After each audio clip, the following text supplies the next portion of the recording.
Baik, selamat malam, Shalom Bapak Ibu, saudara sekalian. Sebelum kita mendengarkan firman kebenaran, kita tundukkan kepala lebih dulu ya. Mari kita tundukkan kepala. Bapa di surga, malam ini kami berkumpul Tuhan, meskipun tidak secara fisik, tetapi kami mendengar firman-Mu, berbicaralah melalui hamba-Mu ini. Agar malam ini menjadi satu momentum di mana kami makin mengerti kehendak Tuhan dan hidup kami diubahkan. Terima kasih Bapa, pakai mulut hamba-Mu untuk menyampaikan kebenaran ini. Di dalam nama Tuhan Yesus kami berdoa dan mengucap syukur. Amin. Baik, Bapak Ibu, saudara sekalian, malam ini kita akan renungkan bahwa hidup kita ini kan cuma satu kali ya. Jadi jangan sampai satu-satunya kesempatan ini tidak kita gunakan dengan benar. Saya yakin setiap kita ingin hidup benar, ingin perkenanan Tuhan. Ingin Tuhan berkenan atas hidup kita. Saya yakin semua orang begitu. Cuman sayang sekali kalau kita tidak mengerti sebenarnya kehendak Tuhan seperti apa gitu. Sebab kalau kita lakukan sesuatu menurut kita Tuhan suka, tapi ternyata tidak, kan yang rugi kita sendiri. Makanya malam ini saya beri tema hidup ini adalah ibadah. Temanya malam ini. Ya, sebenarnya hidup ini adalah ibadah. Sebab kalau tidak ibadah, artinya hidup ini memberontak sama Tuhan. Cuma ada dua pilihan dalam hidup kita, ibadah atau tidak, gitu ya.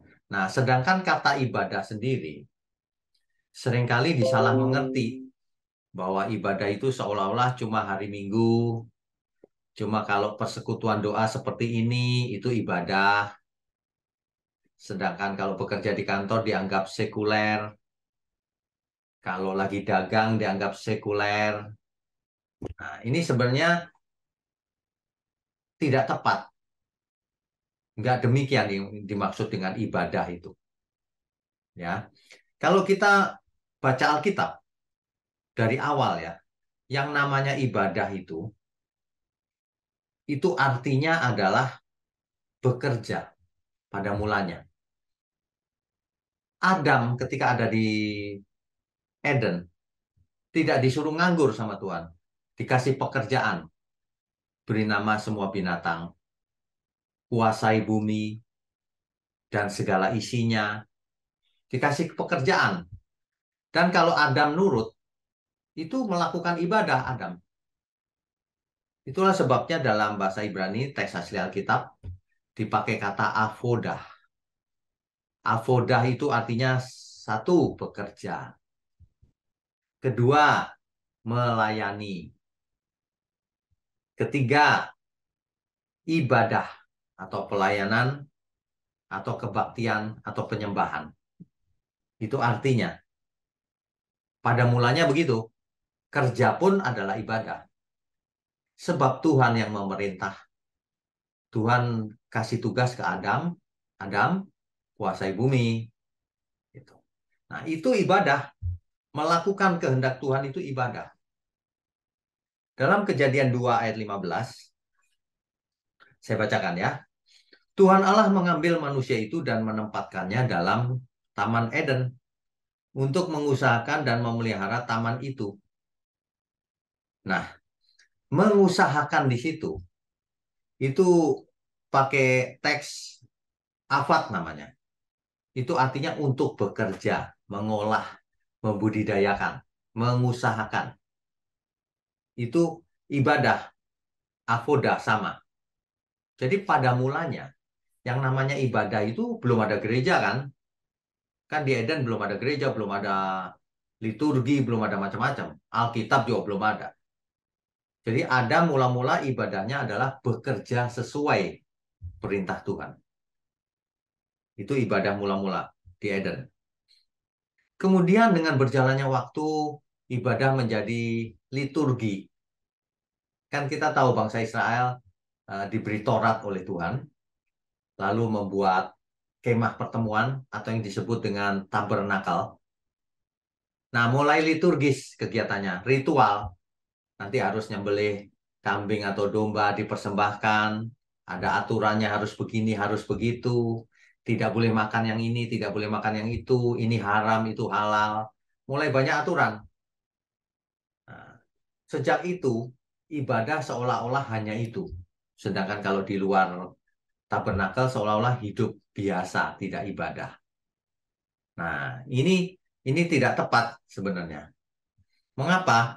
Karena di zamannya Tuhan Yesus, ibadah itu pusatnya ada dua lokasi, yaitu yang pertama di Yerusalem.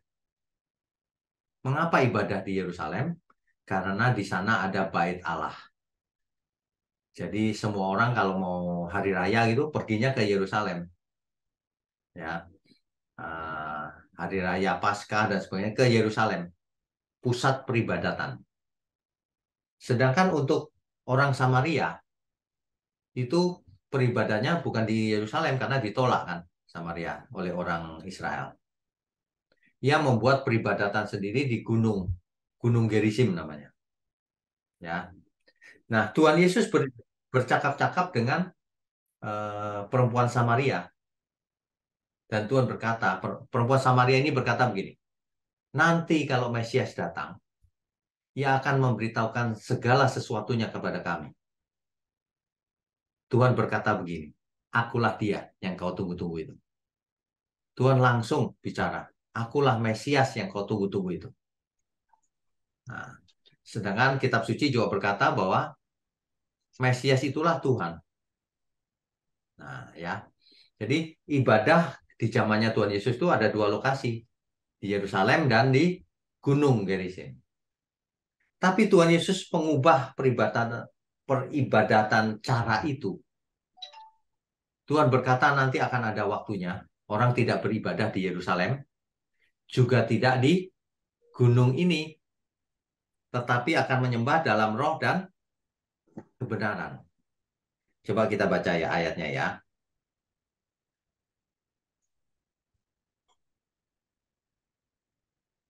Di Yohanes pasalnya yang keempat,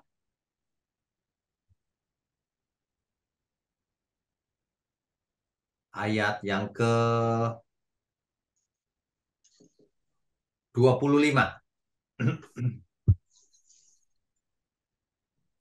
Jawab perempuan itu kepadanya, aku tahu bahwa Mesias akan datang, yang disebut juga Kristus. Apabila ia datang, ya, apabila ia datang, perhatikan ini, jika ia datang, ia akan memberitakan segala sesuatu kepada kami, kata perempuan itu ya, perempuan Samaria itu. Tapi kata Yesus kepadanya, akulah dia yang sedang berkata-kata dengan engkau, akulah Mesias yang ditunggu-tunggu, ya. Nah, lalu ini jelas sekali nih bahwa Tuhan Yesus mengaku bahwa dirinya adalah Mesias. Itu jelas. Jadi ayat 24-nya, Allah itu roh, dan barang siapa menyembah dia harus menyembahnya dalam roh dan kebenaran. Jadi bukan di Yerusalem, bukan di Gunung Gerizim. Di ayat sebelumnya lagi cerita tentang itu. Ayat 19-nya kata perempuan itu kan gitu ya. Ayat 20-nya nenek moyang kami menyembah di atas gunung ini. Nah, gitu. Ya. Sedangkan orang Israel di Yerusalem. Tapi kata Yesus kepadanya di ayat 21, percayalah kepadaku hai perempuan, saatnya akan tiba bahwa kamu akan menyembah Bapa bukan di gunung ini dan bukan juga di Yerusalem. Tuhan mau menyampaikan ibadah itu nggak begitu. Yang sempurna nggak begitu. Nah, kamu menyembah apa yang tidak kamu kenal. Kami menyembah apa yang kami kenal. Sebab keselamatan datang dari bangsa Yahudi. Maksudnya Mesias lahirnya dari bangsa Yahudi. Nah, lalu Tuhan Yesus menegaskan di ayat 23. Tetapi saatnya akan datang dan sudah tiba sekarang bahwa penyembah-penyembah benar akan menyembah Bapa dalam roh dan kebenaran.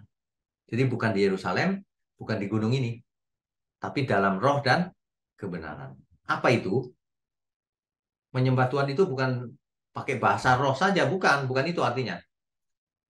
Menyembah dalam roh dan kebenaran itu tidak tergantung lokasi, bukan di Yerusalem, bukan di gunung. Tidak tergantung juga dengan waktunya. Kalau jam doa harus jam sekian-sekian, nggak ada.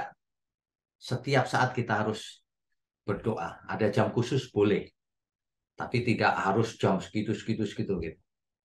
Jadi menyembah dalam roh dan kebenaran itu satu, tidak tergantung tempat. Kita bisa beribadah di mana saja, kapan saja. Waktunya juga tidak terbatas, ya. Di mana saja, kapan saja, dalam segala hal, segala perkara. Itulah yang dimaksud menyembah dalam roh dan kebenaran, yaitu hidup dalam kebenaran. Itulah ibadah yang benar, menyembah dalam roh dan kebenaran. Ya, tapi ini masih belum jelas kalau cuma begitu. Tapi sudah mulai terbuka sedikit bahwa yang diinginkan Tuhan, yang dikehendaki Tuhan adalah bukan model penyembahan yang di Yerusalem, yang bakar kambing domba, bukan begitu lagi. Sudah berubah zamannya. Sekarang kalau orang mau menyembah Allah Bapa harus dalam roh dan kebenaran. Makanya setiap kita kalau mau menyembah Bapa itu harus dalam roh dan kebenaran. Bukan dengan ritual-ritual tertentu. Bukan dengan doa-doa tertentu. Seperti mantra saja pakai doa tertentu. Tidak. Tapi persembahkan seluruh hidup kita. Itulah ibadah yang benar. Coba dicatat ya. Di Roma, pasalnya yang ke-12, ayat 1-2. Ini harusnya membuka wawasan buat kita semua, pencerahan. Bahwa firman Tuhan itu luar biasa. Firman Tuhan itu mau kita itu berubah total. Bukan hanya melakukan kebiasaan agamawi, bukan. Tapi berubah total. Coba kita baca Roma pasal 12 ya. Roma pasal yang ke-12 ayat 1 dan 2. Saya bacakan. Karena itu saudara-saudara, demi kemurahan Allah, aku menasihatkan kamu supaya kamu mempersembahkan tubuhmu sebagai persembahan yang hidup. Nah, ini harus dipahami bahwa persembahan yang benar itu persembahan yang hidup. Bukan hanya persepuluhan, bukan hanya uang, tapi seluruh hidup kita harus dipersembahkan untuk Tuhan.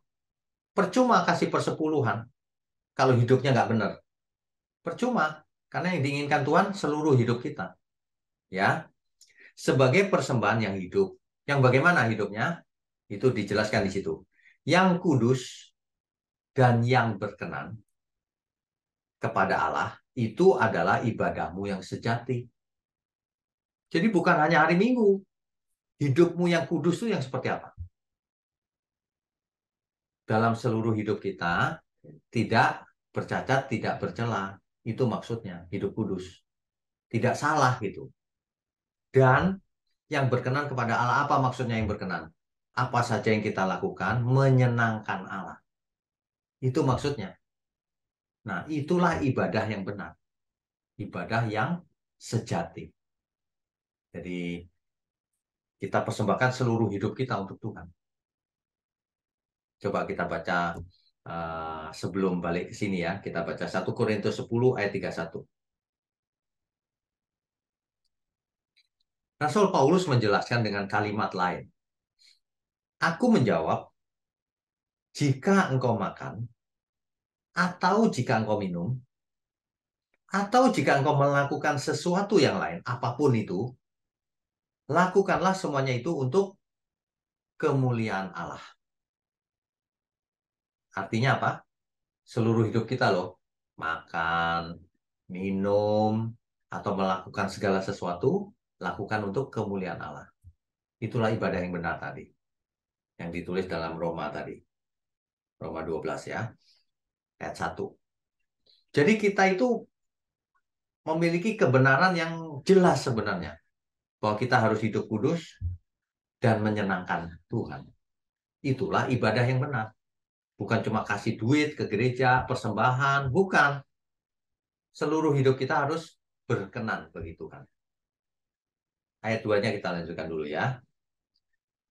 Janganlah kamu menjadi serupa dengan dunia ini. Jangan seperti orang-orang dunia itu. Lalu apa bedanya dong?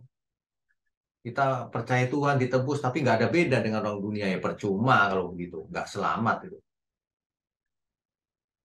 Janganlah kamu menjadi serupa dengan dunia ini. Tetapi berubahlah oleh pembaharuan budimu. Kita disuruh berubah akal budi kita, cara berpikir kita, cara perasaan kita, keinginan-keinginan kita. Itu harus dirubah, jangan seperti orang dunia. Tuh, ya. Kenapa? Di situ dijelaskan tuh. Sehingga kamu dapat membedakan manakah kehendak Allah. Sehingga kita bisa mengerti kehendak Tuhan seperti apa kehendak Allah atas hidup kita. Nah, apa yang baik, yang berkenan kepada Allah atau yang menyenangkan Allah, dan yang sempurna. Kalau kita mengalami pembaharuan akal budi menurut firman Tuhan, maka kita akan mengerti kehendak Allah. Yang baik yang mana, yang menyenangkan yang mana, yang sempurna, yang seperti apa. Itu, ya. Itu ibadah yang benar. Makanya kita jangan eh, berpikir bahwa ibadah itu hari Minggu saja, kalau persekutuan seperti ini. Jangan, seluruh hidup kita dari waktu ke waktu haruslah ibadah. Haruslah menyenangkan Tuhan. Haruslah berkenan bagi Tuhan. Haruslah kudus, tak bercacat, tak bercela. Jadi kalau kita bicara, bicaranya yang kudus, yang tidak bercacat, tidak bercela. Artinya jangan bicara hoax, jangan jelek-jelekin orang. Bicara itu yang jadi berkat, jangan jadi sandungan. Itu ibadah juga. Makanya ya, ada orang yang berkata bahwa iman itu hidup ini amanah katanya. Itu benar juga. Dalam bahasa Ibrani dikenal kata emunah. Kan Ibrani dan Arab itu kan satu rumpun ya. Jadi mirip-mirip. Di Ibrani ada emunah, di bahasa Arab ada amanah. Artinya hidup ini itu bertanggung jawab terhadap Tuhan. Kita diberi tugas. Kan Tuhan Yesus berkata begini, sama seperti Bapa mengutus aku mengutus kamu. Tuhan yang bicara loh. Artinya kita semua sedang diberi tugas oleh Tuhan. Nah, dalam rangka melakukan tugas yang Tuhan berikan itulah, itu pun ibadah. Kalau dilakukan sesuai kehendak Tuhan, ya, dicatat ya tadi Roma 12 ayat 1. Jadi kalau kita bicara soal ibadah, kita juga bicara soal iman. Sebab kegiatan ibadah tanpa iman itu percuma. Yang namanya ibadah ya tentu aja iman. Dan iman itu apa? Iman itu perbuatan nyata, bukan cuma di pikiran, setuju, percaya, bukan. Harus dalam perbuatan nyata bahwa kita berubah. Bahwa apapun yang kita lakukan, itulah ibadah. Bahwa apapun yang kita lakukan, itulah melakukan kehendak Tuhan. Untuk kemuliaan Tuhan. Nah, itu ibadah. Jadi kalau begitu kita bisa ibadah setiap saat dimanapun. Ketika kita di kantor, ketika kita di rumah, ketika kita sedang di mall, tetap ibadah semuanya. Tapi hiduplah kudus, tak bercacat, tak bercela. Jadi ketika di mall pun kita nggak melakukan sesuatu yang menyakiti hati Tuhan. Tetap berkenan kondisinya itu. Tetap kita tidak bersalah apapun. Itulah hidup suci. Itulah sebenarnya yang dikehendaki oleh Tuhan. Agar kita menjadi anak-anak Allah. Yohanes 1 ayat 11 sampai 12. Coba kita baca ya. Yohanes 1 ayat 11 sampai 12. Saya bacakan ya. Ia datang kepada milik kepunyaannya. Kan manusia itu ciptaan Tuhan. Tuhan datang kepada milik kepunyaannya, kepada manusia ciptaannya itu. Tetapi orang-orang kepunyaannya itu tidak menerimanya, ditolak. Ini ironi banget loh. Tapi ayat 12-nya begini. Tetapi semua orang yang menerimanya diberinya kuasa supaya menjadi anak-anak Allah, yaitu mereka yang percaya dalam namanya. Jadi kalau orang menerima, aku menerima Engkau Tuhan Yesus sebagai Tuhan dan Juru Selamat. Itu bukan cuma di mulut. Sejak itu kita harus melakukan segala sesuatunya. Baik aku makan, minum, atau melakukan segala sesuatu, kulakukan untuk Tuhan. Mesti begitu. Barulah itu ibadah yang sejati. Barulah itu persembahan yang dikehendaki oleh Tuhan. Itulah yang dimaksud menyembah Tuhan dalam roh dan kebenaran. Hidup kita dalam kebenaran. Caranya dalam roh, bukan dalam fisik. Kalau dalam fisik kan sembahyangnya harus di Yerusalem, ngadepnya Yerusalem, jam-jam tertentu. Enggak, kita udah bebas, tapi tak bercacat, tak bercelah. Setiap saat bahkan kita bisa berdialog dengan Tuhan. Tuhan, ketika kita melihat saudara-saudara kita yang susah misalnya.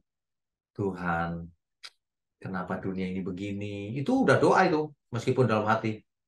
Komunikasi terus. Ya, jangan ibadah diganti dengan kegiatan-kegiatan gereja. Itu cuma sebagian kecil. Jadi kalau kita ke gereja hari Minggu, itu pun ibadah. Tapi dengan sikap hati yang benar ya. Tapi itu sebagian kecil. Hari Seninnya sampai Sabtunya masa buat dosa. Nah, jadi ibadah itu seluruh hidup kita. Bahkan nih, kalau di antara saudara ada yang belum nikah misalnya. Ketika pilih jodoh pun itu ibadah. Pilihnya yang benar dong. Yang Tuhan berkenan.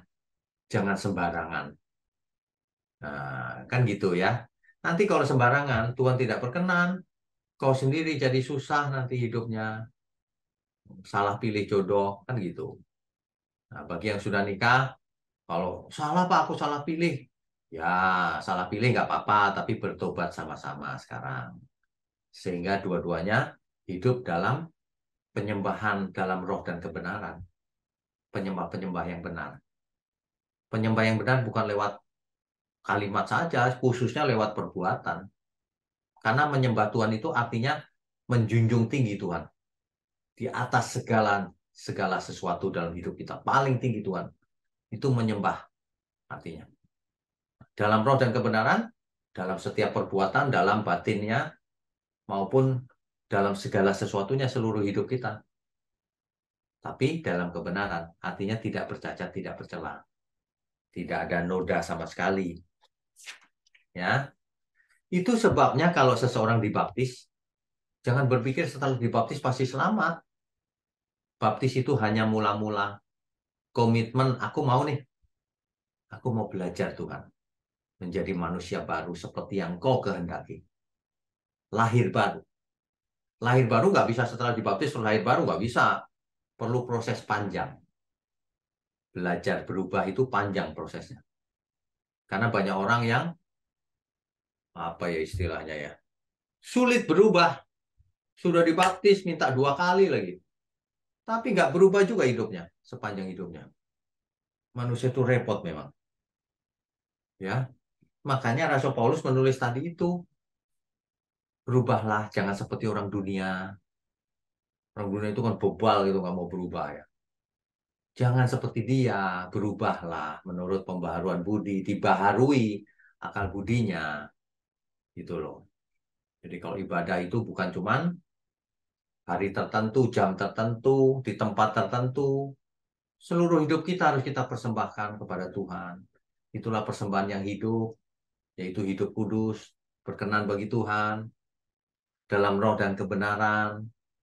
Itu ibadah yang benar itu begitu. Makanya hidup kita ini sebenarnya adalah ibadah. Sejak kita bangun pagi, sampai tidur malam, bangun pagi lagi, itu ibadah harusnya. Artinya apa? Menyenangkan Tuhan. Segala sesuatu yang kita lakukan, yang menyenangkan Tuhan, itulah ibadah. Ya, jadi kalau kita mengerti hal ini, kita nggak akan jatuh dalam dosa. Sebab apa?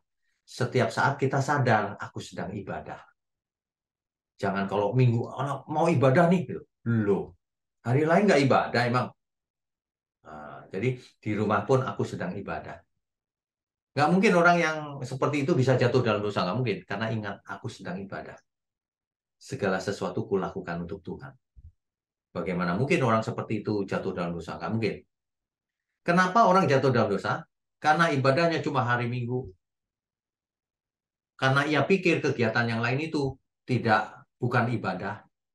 Sehingga ia lengah, tidak menjaga kekudusan, tidak menyenangkan Tuhan. Nah, salah. Ibadah kita harus kembali ke definisi mula-mula. Adam diberi pekerjaan oleh Tuhan, menguasai bumi. Itu ibadah. Sama, kita harus hidup dalam ibadahnya Tuhan. Model ibadah yang Tuhan kehendaki. Segala sesuatu kulakukan. Tanpa cacat, tanpa celah. Tapi menyenangkan Tuhan. Nah, kalau kita mengerti hal ini, barulah itu bisa diterjemahkan ke dalam setiap kegiatan kita sehari-hari. Baik aku makan atau minum. Makan minum saja nggak boleh sembarangan loh. Kalau kita benar-benar mau menyenangkan Tuhan. Makan sekenyang-kenyangnya, apa aja disikat. Waduh, itu bukan ibadah. Ibadah itu makan yang benar. Yang kalau kita makan, Tuhan pun disukakan. Tuhan berkenan. Makan, minum, bicara jangan sembarangan, bergaul jangan sembarangan. Kita itu harus jadi anak-anak Allah yang hidupnya kudus. Kudus itu bukan aneh-aneh loh, Bapak Ibu. Kudus itu pakainya putih-putih. Bukan luarnya. Kudus itu dalamnya. Pikirannya, perasaannya, itu kudus. Jangan ada celah. Nah, jadi kalau kita benar-benar mengerti hal ini ya, setiap saat kita ibadah, makanya kita mengalami damai sejahtera yang Tuhan berikan itu, maksudnya itu. Kalau orang tidak ibadah setiap saat, dia tidak mengerti bagaimana mau damai. Nggak bisa. Ya. Nah, sayang sekali banyak yang ngajarin nggak begitu. Kalau ke gereja yang ditekankan cuma bayar persepuluhan terus, nanti orang nggak mengerti. Dia pikir ibadah itu cuma bayar persepuluhan udah selesai gitu. Bukan, itu cuma sebagian kecil. Seluruh hidup kita itu harus dipersembahkan. Bayar persepuluhan udah. Yang 90% pun milik Tuhan masih, bukan milik kita. Harus kita gunakan untuk kemuliaan Tuhan. Amin ya semua ya. Ya, harus begitu. Barulah kita terbuka pikirannya. Iya ya, hidup ini adalah ibadah. Makanya yang Tuhan inginkan itu bukan kita cuma sekedar beragama Kristen. Bukan. Yang diinginkan Tuhan adalah perubahan akal budi tadi itu loh. Menjadi anak-anak Allah. Yang bukan statusnya, bukan KTP-nya doang. Yang memang berubah jadi anak Allah. Ibarat itu loh kalau kita lihat ulat. Ulat yang menjijikkan itu. Kan berbulu terus rakus kan ulat itu. Daun di pohon itu semuanya bisa gundul tuh dimakan ulat itu. Naturnya itu rakus dan menjijikkan. Tapi dia bisa loh, suatu hari dia jadi kepompong, kayak mati, lalu bisa tumbuh menjadi makhluk yang benar-benar baru. Nggak mirip sama sekali. Terbang, jadi indah. Terus nggak rakus lagi. Dia cuma makan sedikit dari apa itu ya, eh, dari bunganya itu loh. Cuma sedikit gitu. Seperti bangsawan dia. Dulunya dia seluruh daun digunduli sama dia. Sekarang jadi begitu terbang indah. Itu luar biasa loh.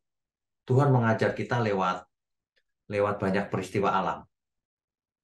Jadi jangan nggak teliti kalau kita lihat fenomena alam gitu ya. Ada sesuatu yang Tuhan sampaikan sama kita. Seperti perubahan kupu-kupu itu. Ulat menjadi kupu-kupu. Harusnya kita begitu semua.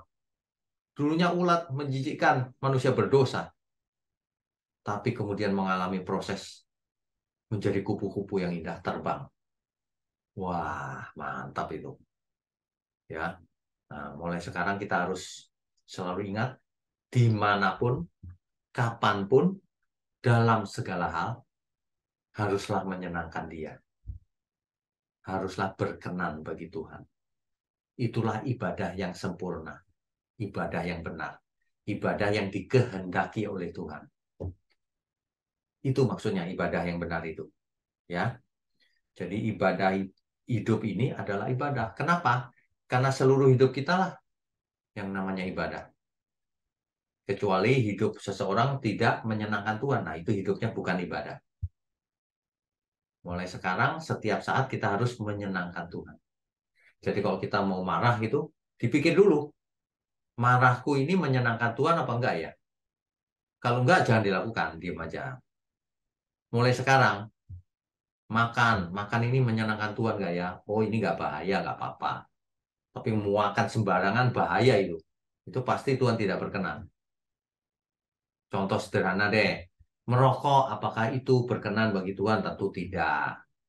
Nah, belajar melepaskan semua kebiasaan yang mengikat. Belajar. Dari hal kecil kita belajar, lama-lama hal besar pun kita bisa lolos, bisa lulus dalam ujian-ujian itu. Ya, jadi uh, memang prosesnya nggak gampang sih. Saya tahu proses untuk berubah itu kupu-kupu ulet itu ya sebelum jadi kupu-kupu kan harus mati dulu dia. Kepompong itu seperti mati loh, diem, kering, baru dia keluar makhluk yang baru. Sama seperti kita. Kita kalau mau mengalami proses menjadi anak Allah, harus mati. Apa mati? Apanya yang mati? Manusia lama kita harus dimatikan. Harus mengalami ulet menjadi kepompong, mati dulu, baru makhluk baru keluar. Barulah manusia baru lahir. Lahir baru. Makanya kita harus mematikan manusia lama kita. Yang suka ini, suka pelit, suka boros, suka bicara sembarangan, dan sebagainya, dan sebagainya. Dimatikan dulu kebiasaan itu. Nah, baru nanti timbul manusia baru yang muncul setelah itu. Dan itulah ibadah. Ibadah yang Tuhan kehendaki itu. Ya. Apa tadi cirinya? Ibadah yang sempurna tidak tergantung lokasi. Artinya kalau kita ke Yerusalem berdoa di sana nggak lebih didengar Tuhan, sama aja dimanapun sama. Yang kedua tidak tergantung waktu. Oh kalau saya doa jam 5 pagi lebih didengar daripada jam 6 pagi. Enggak tergantung dari waktu. Ya, jadi eh, tidak tergantung lokasi, tidak tergantung waktu, dan tidak tergantung kegiatan. Kegiatan apapun dalam hidup kita, apa saja. Bekerja di kantor saja jadi ibadah. Kalau kita bekerjanya jujur, motivasinya kita persembahkan kepada Tuhan. Tuhan, aku kerja ini untuk kemuliaan Tuhan. Akan kugunakan untuk kemuliaan Tuhan. Memberi keluarga, menghidupi keluarga di rumah, mendidik anak-anak, menyekolahkan, memberi orang tua, kalau masih ada lagi, menolong orang. Itu ibadah loh semuanya itu. Itu ibadah. Ya, kalau ada orang yang kehujanan lalu berteduh di depan rumah kita, bagi makanan atau ditawarkan apa, itu sudah jarang terjadi hari ini. Itu sebenarnya ibadah. Ibadah itu menyenangkan Tuhan, bukan menyenangkan diri sendiri. Selama ini diajarin ibadah itu menyenangkan diri sendiri. Kalau kamu ikut Tuhan Yesus nanti tokomu laris loh. Mau menyenangkan diri sendiri. Yang begitu-begitu. Ya, padahal bukan itu ibadah sebenarnya. Ibadah yang benar itu segala sesuatu kulakukan untuk Tuhan. Seluruh hidupku Tuhan. Soal berkat jangan diragukan. Bapa kita di surga kan Bapa yang baik. Tanpa kita minta pun pasti diberi. Tapi lakukan bagian kita. Bertanggung jawab, kerja keras, belajar, jangan hidup dalam dosa. Nanti prosesnya akan terjadi dengan lancar. Dari manusia duniawi menjadi manusia surgawi. Mantap, saudara. Jadi, eh, Kiranya ini bisa mencerahkan kita malam ini bahwa satu lagi ya, sebenarnya yang dimaksud iman itu ya, Bapak Ibu ya, iman itu adalah satu, kita kan mempercayakan hidup kita untuk dipakai Tuhan. Itu iman. Bukan percaya dengan pikiran aja. Aku percaya Tuhan. Aku percaya apapun kulakukan, apa kehendak Tuhan. Diserahkan untuk Tuhan hidup kita ini.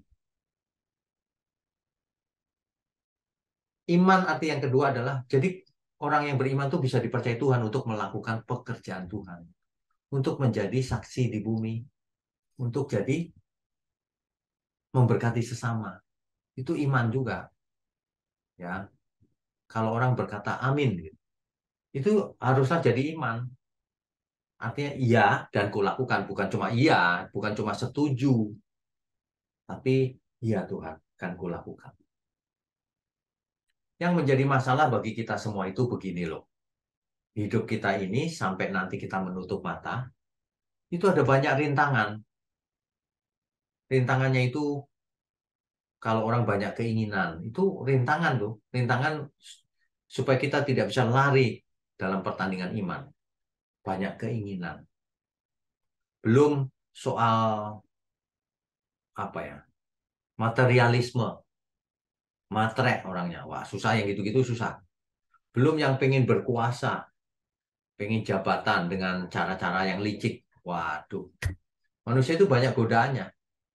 Tapi kalau kita mengerti kebenaran, godaan itu akan lewat. Orang yang tidak mengerti kebenaran pasti jatuh dalam dosa. Pasti. Dengan apa ya menolaknya?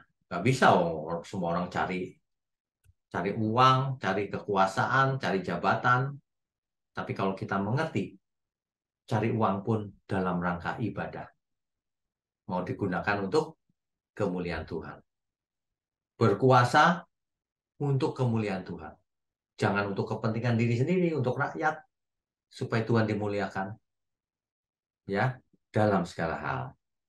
Nah, itu maksudnya. Jadi, kehendak Tuhan dalam hidup kita bukan cuma kegiatan gerejawi, ya, tapi memang di luar gereja pun sama, tetap menyenangkan Tuhan. Itu yang dimaksud perkenanan Tuhan itu. Yaitu kalau setiap kita dalam seluruh hidup kita, dalam seluruh waktu kita beribadah. Nah, kata ibadah, ingat ya, bukan cuma kegiatan liturgi di gereja, yaitu segala sesuatu yang kita lakukan sejak kita bangun pagi sampai tidur malam, bangun pagi lagi, semuanya Tuhan menyenangkan Tuhan. Tidak ada salah di mata Tuhan. Itu. Jadi setiap saat kita mesti merenungkan hal ini. Saya percaya kalau orang beribadah setiap saat, jangankan berkat perlindungan Tuhan dan sebagainya, Tuhan sediakan. Kalau ada roh jahat lewat pun nggak berani, karena ada Roh Kudus dalam diri kita. Roh jahat setan yang lari tunggang langgang, karena ada Roh Kudus dalam diri kita. Tapi kalau kita ibadahnya cuma hari Minggu, di hari lain lalu bagaimana? Ya, malam ini kita belajar bahwa hidup ini adalah ibadah. Apapun yang kita lakukan, kalau itu menyenangkan Tuhan, itulah ibadah. Nah, jadi dengan demikian kita bisa beribadah setiap saat.